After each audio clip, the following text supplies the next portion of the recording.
Alguém decidiu que queria fazer o seu projeto, esqueceu de notificar a região, esqueceu de notificar a administração. Olá a todos, olá a todos. Daqui é o Antônio Chiavoloca. Pronto, o vosso parceiro sobre tecnologia, né? Tecnologia de informação. Telecomunicações, para ficar um pouco mais claro.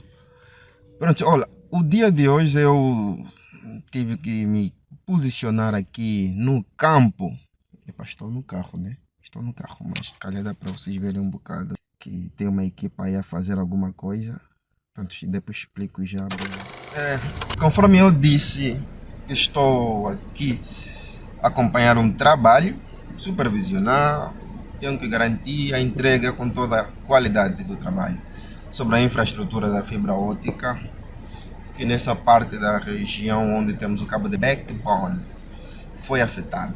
Pronto, todo mundo sabe que o cabo de backbone é um meio por onde passa o tráfego agregado de várias conexões, permitindo o acesso a várias regiões da rede, ou seja, a rede ela é grande, mas faz sentido que a rede grande precisa acessar os serviços que ela se disponibilizou, que ela definiu como seu plano de negócio e entregar aos seus clientes.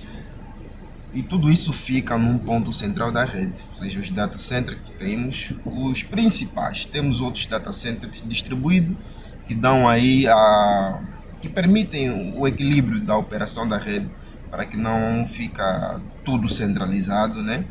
Mas em contrapartida é lá no ponto central da rede onde tem lá os serviços, seja dados, voz, as VPN, seja através da internet, seja os MPLS e também as desconexões que permitem a internet para os provedores, os upstreams e também muita coisa, muita coisa.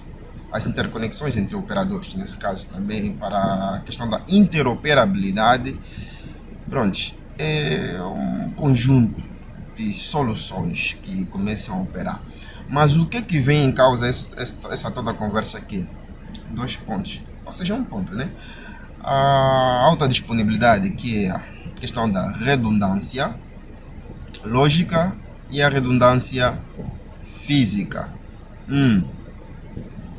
Parece igual, mas tem lá os seus pontos bem diferentes. Hoje nós viemos tratar desse problema da rede, que por acaso ela afetou uma questão que é a fibra, né? Que faz parte da redundância física, ou seja, uma vez ela afetada, a rede deve permanecer a operar através do outro meio, que é o outro que é backbone, que permite a segunda conexão para todas aquelas regiões que precisam chegar até ao data center, acessar os serviços. A redundância física sobrepõe a redundância lógica, porque tudo começa na parte física e vem depois todas aquelas transformações, edge computing, as tecnologias de camada 3, 2, 4 para cima, tudo isso olhamos já nas questões lógicas, mas que se haver alguma falha na parte física, não haver redundância física, toda aquela alta disponibilidade a nível lógico reduz-se a 1 e depois a 0, quando o único meio de acesso é afetado. Então, as empresas precisam olhar nesse aspecto com bastante preocupação, principalmente as empresas que vão contratar os serviços de telecomunicações. Eles chegam a um provedor e o provedor lhe diz: tenho aqui serviços, você tem redundância, um cabo vem para esse lado da rede e outro cabo vem para essa zona. Pronto. Da maneira que o cabo vem, eu já consigo perceber que não é lá muito significante. Por quê? Porque interessa ao cliente ter disponibilidade a nível do serviço. A nível do serviço. E quando ele diz a nível do serviço, é que se haver alguma falha, ele tem garantia que o serviço vai permanecer ativo. E essa falha já está a se prevenir, seja questões físicas, seja questões lógicas. É por isso que eu digo redundância a nível do serviço. Quando você foca-se em redundância a nível da conexão física, o cabo que veio de um lado da rede, o outro cabo que veio do outro lado da rede, é aquilo que estás a ver, porque a rede é grande. Porque houve uma situação em que os clientes, ou seja, nós aí, através das plataformas, conseguimos às vezes dar conta quando a nível da região, seja a província, todo mundo está a reclamar, a internet falhou, esse provedor também, já andávamos a falar. Mas depois vão dar conta que o problema nem é do provedor. Houve um corte no cabo submarino que nós temos aqui na região, seja o AX ou SAX ou SAT3 aí. Então, quando há falha aí, todo mundo fica sem internet, todos os operadores, quase todos. Mas isso é um ponto também que não é bem assim verdade, porque a nível dos operadores já é acautelada a questão da redundância física, ou seja, ninguém pode estar a depender simplesmente, ninguém pode estar a depender somente de uma conexão física para ter acesso aos serviços de internet ou saída para fora, que é as conexões que permitem aos serviços de cloud. Você precisa garantir a redundância a esses níveis físicos. É os níveis lógicos. Você tem os servidores que está conectado com outro servidor, as plataformas virtuais que se interoperam, mas no fim de tudo é o Layer 1 quem define as regras. Se alguém vem e corta o cabo, tudo desaparece se não tiveres uma redundância física. Pensem bastante nesse aspecto, porque um operador ele pode estar a entregar uma conexão, mas aquela conexão também depende de um outro lado que se calhar não tem redundância a nível do serviço que você busca. Vamos dizer, você precisa constantemente fazer sobre os seus dados na nuvem, AWS. Nesse caso, o teu provedor tem que te dar internet. Se esse provedor também depende do outro provedor que também usa a internet, óbvio. Se haver algum corte, não é do lado do teu primeiro provedor, do teu provedor, esse provedor está tudo bem contigo, mas o provedor que te garante o serviço, a conexão com a internet, tiver problema com outro provedor dele, e aquele provedor tiver a conexão para a saída da internet com problemas, toda aquela cadeia fica afetada, incluindo o cliente final. Nível de conclusão sobre todos esses pontos que eu trouxe aqui, sobre redundância física, redundância lógica, para despertar tanto no lado do provedor como no lado do cliente a necessidade de fazerem uma análise sobre a hierarquia do acesso ao serviço que tanto o cliente, nesse caso um consumidor, um residencial, um corporativo, precisa da tal solução, como o próprio provedor que precisa ter um acesso a um serviço que ele vai disponibilizar na sua região como provedor naquela zona.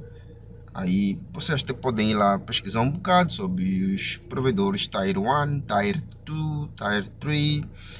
E nesse caso vamos falar mais dos Tier 3 e Tier 2, ou nível 1 e nível 2, que são já os provedores que estão mais em contato com os clientes finais, seja os consumidores, os residenciais, os corporativos.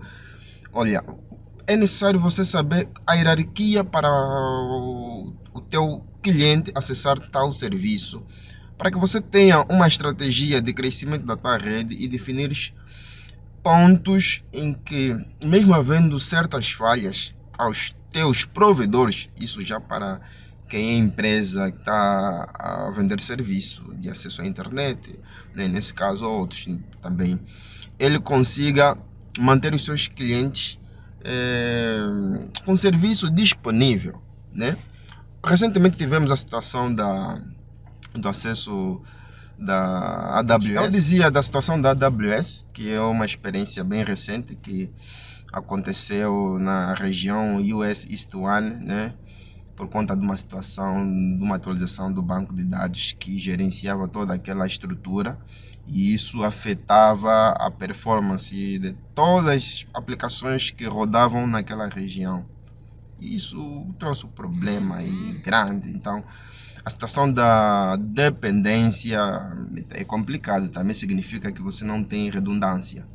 Pronto, apesar de que a AWS cria lá sua estrutura. Então, a questão de redundância ela é muito ampla. Eu disse, tem a questão física, e a questão física significa ter mais de 2 meios de acesso, mais de 2 recursos, tipo servidores. E a questão lógica significa também ter um conjunto de recursos lógicos que consigam responder quando uma zona falha, neste caso. E aí um bom processo de sincronismo para que o tempo de resposta seja excelente. E recentemente também tivemos uma situação da Cloudflare que afetou o ChatGPT. Imagina, hoje quase tudo nós estamos em parte a olhar sempre na inteligência artificial, mas não tínhamos noção que, apesar de estarmos a olhar na inteligência artificial, nos recursos como o ChatGPT, na sua base tinha a Cloudflare, que é o CDN que nos permite ter acesso a esse conjunto de recursos. Os provedores precisam olhar sempre na escalabilidade da sua rede e a tal hierarquia. Se os teus usuários eles acessam muito, por exemplo, a Netflix, você precisa saber qual é o processo para que você consiga puxar os dados da Netflix para entregar aos teus clientes. Se pelo caminho que você tem, vamos dizer, você usa um upstream, que esse upstream está ligado ao meio para qual você consegue chegar na Netflix. Se esse upstream falhar contigo, será que você conseguirá ter um outro meio, um outro upstream que te leva até lá? Tem que se olhar para esses pontos. Porque o cliente ele só vai sentir que, epá, está tudo a funcionar. Mas afinal do teu lado você tem a garantia de que 1, 2 ou 3 upstream conseguem te entregar o mesmo serviço. Claro, essa é uma responsabilidade partilhada, porque você não pode convencer, se calhar, a Netflix também a trabalhar todo o processo de distribuição dos seus recursos. Mas é importante todos nós pensar nesse ponto, para que não venha acontecer a situação da AWS, a Cloudflare. Claro que nesse ponto eles já devem estar a olhar com mais atenção sobre estas questões, porque nós vamos aprendendo com algumas falhas. Redundância a nível físico e redundância a nível lógico devem ser olhados sempre, principalmente quando estamos a contratar um novo recurso, um serviço. É isso que eu queria partilhar convosco.